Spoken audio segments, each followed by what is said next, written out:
So, in this subject of kinematics and theory of machine, we have started our discussion with the basic concept regarding the some idea of kinematics and dynamics. We have talked about the basic concept of kinematics, dynamics, kinetics, and statics.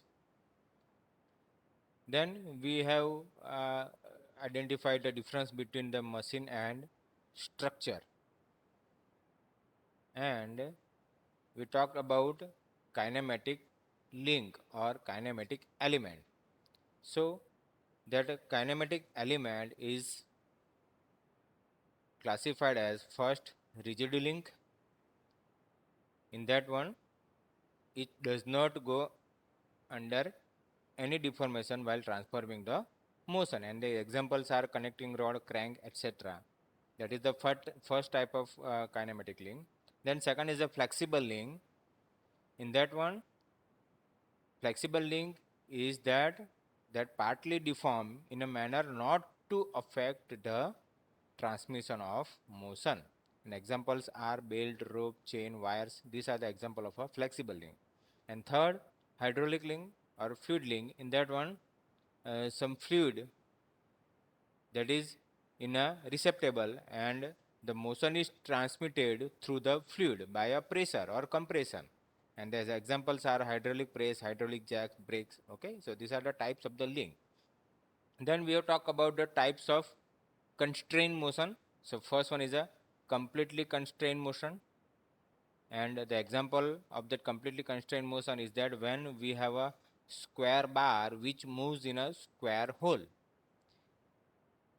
Then we have a circular bar, circular shaft with having a collars at both the ends, and it is rotating in a circular hole. So that is the example of a completely constrained motion. Second is a incompletely constrained motion. So when the motion between a pair can take place in more than one direction, then it is called as a incompletely constrained motion. Okay, and the example is that circular shaft which is rotating in a circular bar, so it can have a incomplete constrained motion. Then successfully constrained motion when it is not completed by itself but some external means, then it is known as a successfully constrained motion. And the example is a footstep bearing. In that one, the shaft which is connected by the load. Then we talked about the kinematic pair. Okay, so the kinematic pair is classified first as according to the type of relative motion between the two elements. In that one, first one is a sliding pair. The example is piston and cylinder. Then turning pair, when the element connected in such a way that one can only turn or revolve about the fixed axis. Okay, so the example is that the circular shaft which is revolving in a bearing. Okay, so this is the example of a turning pair. Then rolling pair, so one element can roll over another fixed link, then it is the rolling pair. Okay, so this is the example of ball bearing, that is the example of a rolling pair. Screw pair, when the elements of a pair are connected in such a way that one can turn about another by means of a screw thread, then it is known as a screw pair. And finally, we have a spherical pair, when one element can turn or swivel about the other fixed element. Okay, and the ball and the socket, that is the example of a spherical pair. So these are the classification according to the types of relative motion between the element. Then second, according to the types of contact. Okay, so that is lower pair, when we have a surface contact between the two elements, then it is known as a lower pair. And when we have a point or line contact, when it is in a relative motion, then it is known as a higher pair. An example are the cam and follower. Then then third type is according to the type of closure. Okay, so self closure and forced closure. So this example, nut and bolt, that is termed as a self closure. while here this cam and follower, that a follower that will remain in contact with the cam due to the action of spring force. Okay, so that is the force closed pair. Okay, so these are the classification of kinematic pair. Then we talk about the kinematic chain. Okay, and we also discuss the difference between kinematic pair and kinematic chain. And then in our last lecture we talk about this kinematic chain and its calculation. Okay, so if each link is assumed to form two pair with adjacent link, then the relative motion, the relation between the number of pair forming a kinematic chain and the number of links L may be expressed by this equation. L is equal to 2p minus 4. This is one equation. And the another equation, J is equal to 3 by 2 L minus 2. Okay, where J is the number of joints, okay, L is the number of links.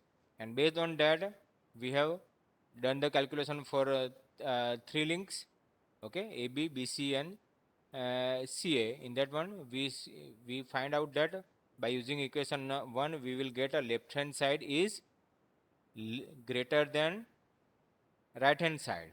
Okay, same way by using the second equation, we will get left hand side is greater than right hand side. In that case, whatever the combination of the link which is termed as a locked chain or rigid structure. Okay, so this is the first case what we have discussed. Then second case, we have a 4 bar link. In that one we have a link 4, pair 4 and joint force. And in that one, by using that L is equal to 2p minus 4, we will get left hand side is equal to right hand side. Same way, by using the second equation, again we get left hand side is equal to right hand side. And in that case is known as a constrained kinematic chain. It is known as a constrained kinematic chain. Then we talked about one another example. In that one, we have total 5 link, 5 pair and 5 joints. And in that one, left hand side is less than right hand side. Same way, by using the second equation, again we will get left hand side is less than right hand side, and in that case it is termed as a unconstrained chain. This chain is called as a unconstrained chain. Okay, so there are three possible cases. First, left hand side is greater than right hand side, then it is a structure. Left hand side is equal to right hand side, then it is a constrained kinematic chain. And when this left hand side is less than right hand side, then it is a unconstrained chain. Okay, so this is what we have discussed, and we have certain uh, calculation based on that. Then we also seen this example, and in that one we have left hand side is equal to right hand side, so it is also a kinematic chain. So we have here total 6 links, 5 pair and 7 joints, and based on that we will find out that left hand side is equal to right hand side, and this is a kinematic chain. So that what we so far we have discussed in our uh, lecture in kinematics and theory of machine. Now today we are going to discuss one important thing, that is the degree of freedom or degree of mobility of a mechanism. So if the number of input, if the number of input means the number of independent coordinates required to describe the configuration, or position of all the links of the mechanism with respect to the fixed link at any given instant, then the Kachbeck criteria to plane mechanism. So Kachbeck criteria is used for determining the number of degree of freedom or movability of a plane mechanism, and it is given by small n is equal to 3 L minus 1 minus 2j minus h, where n is the number of degree of freedom, j is the number of binary joint, h is a number of higher pairs, and L is equal to number of links. And by using this equation we can get the degree of freedom. So now here in this one, we know the Kutzbach criteria n is equal to 3 L minus 1 minus 2j minus h. Now here in this case, as you know that we have total 3 links, so L is equal to 3 and joint. So this is joint number 1, joint number 2 and joint number 3. So we have 3 joints.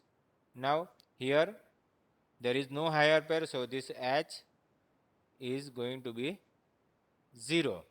So now we simply put the equation 3 L link is 3 minus 1 minus 2 into j. Here joint is 3. Okay, so 6 minus 6 is equal to 0. So here n is equal to 0 means this link or this mechanism has a 0 degree of freedom or 0 movability. Okay, we cannot move this or we cannot locate with respect to one another or with respect to fixed link.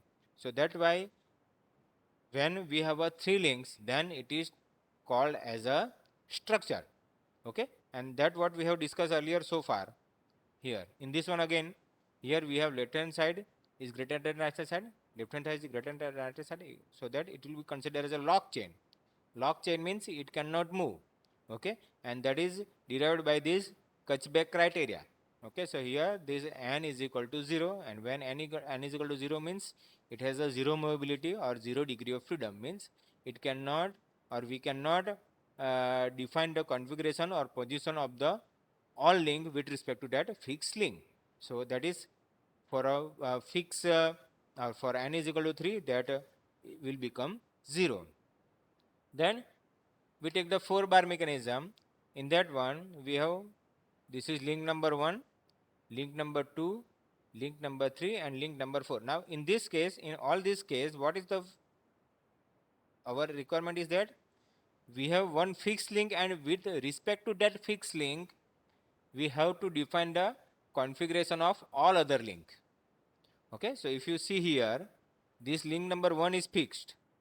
Okay, this link number 1 is fixed, and based on that we have find out that n is equal to 0. Same way here we have total 4 link.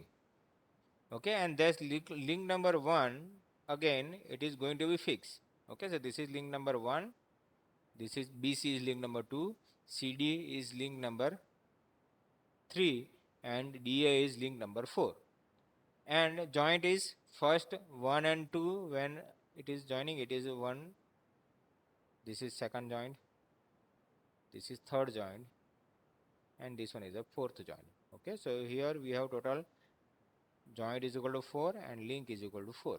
So now if we put here 3L, what is our L? L is 4, L minus 1 means 3 into 3 9 minus 2 into 4, joint is 4, so 2 into 4 is 8, so 9 minus 8, so it is become 1. So in this case we have a degree of freedom n is equal to 1. Okay, so now if I will move this D from this position to this position here, if I will move D from this position to this position, okay, so based on that movement, what will be the location of C and what will be the location of, means what will be the movement of this link 3 and link 2, that can be identified. That's why by controlling one link we can control or we can define the location of each and every other links, then it is known as a having a degree of freedom n is equal to 1, because here by one link we can define the position of the another link. That's why it is known as a having a degree of freedom n is equal to 1. Now here in this case we have n, L number of link is equal to 5, this is 1 2 3 4 and 5, and in this one the link number 1 is again going to be fixed here, joint 1 and 2, one joint, this is second joint, this is third joint, fourth and fifth. So we have total 5 joints. So link is 5, joint is 5. So now we will put here 3L means 5 minus 1. So 3 into 4 12 minus 2 into 5 10. So in this case we have number of degree of freedom is 2. So what that mean? Here we can or we have to define minimum 2 link to its exact position, then and then we are able to define the movement of other links. Okay, while in case here only one link we fix in a particular position like this, and then what will be the position of other link that we can define. But here if I will move E from this position to this position, then what should be the position of link 4, what should be the position of link 3, and what should be the link position of link 2, that I cannot exactly define. Why? Because suppose the D may go here, E may go here, and it can come over here. Okay, same way from here if I will put E over here, then D can come in this direction. Okay, E can go in this direction and from this one. Okay, so we cannot exactly define the position by moving only one link, and that's why this having a degree of freedom 2 means if we define 2, any 2 with that fixed link, then we are able to give the exact dimension, exact location of other links. That's why in this case this mechanism having a number of degree of freedom n is equal to 2. Okay, so this is how we can find out, we can use the Kachbek criteria to find out the degree of freedom, and the simple equation that you have to remember is that n is equal to 3 L minus 1 minus 2j minus h, where n is a number of degree of freedom, L is a number of binary joints. Okay, here L is equal to number of link, J is a number of binary joint. Okay, so this is important, it is a binary joint. Okay, what is binary joint, that we are going to discuss, but here important thing is that here it has only a binary joint, and then it will be considered as a we can put that value directly into that equation. Otherwise if it is a more than binary joints, ternary joint, okay, or quaternary joint, in that case what will be the change that we are going to discuss. And h is a number of higher pair, but here generally we have h is equal to 0 in all these uh, examples. Now next is a Grubler's criteria for plane mechanism. So the Grubler's criteria applies to mechanism with an only single degree of freedom. Okay, it can be applied with only single degree of freedom joint where the overall mobility of the mechanism is unity, where the overall mobility of the mechanism is unity. Okay, so when, as we know that in that case n will become 1. Why? Because we have the overall mobility means number of degree of freedom is 1. Okay, so n is equal to 1, and generally this h will become 0 in that Kachbek equation. Okay, so in that same equation we are taking n is equal to 1 and that h is equal to 0. So what we can write, 1 is equal to 3 L minus 1 minus 2j, and now if we simplify it, okay, so what we get, 3L minus 4 minus 2j is equal to 1. Okay, but for calculation we will take it 3L minus 2j minus 4 is equal to 0, and this is the equation because we have considered this as a unity. Okay, so this equation is known as a Grubler's criteria for plane mechanism with a constrained motion. That's why when we have a constrained motion means this motion is going to be fixed, and that in that case it will be considered as 3l minus 2j minus 4 is equal to 0. And a little consideration will show that a plane mechanism with a movability of 1 and only a single degree of freedom joint can't have odd number of link. Okay, so this is very important. A little consideration will show that a plane mechanism with a movability 1 means n is equal to 1 and having a single degree of freedom joint cannot have a odd number. Okay, odd number of link means 3, 5, 7 like this. Okay, and the simplest possible mechanism of this type of a 4 bar mechanism is a slider crack mechanism where we have L is equal to 4 and J is equal to 4. When one of the link is fixed in a kinematic chain, it is called a mechanism. When we can call a mechanism if we have one of the link which is fixed, then and then it will be considered as a mechanism. So we can obtain as many as mechanism as the number of links in a kinematic chain by fixing in turn different links in a kinematic chain. Okay, so we can get as many mechanisms as the number of links in a kinematic chain by fixing in turn different links in a kinematic chain. So suppose if we have 4 bar mechanism, this is link 1, link 2, link 3 and link 4.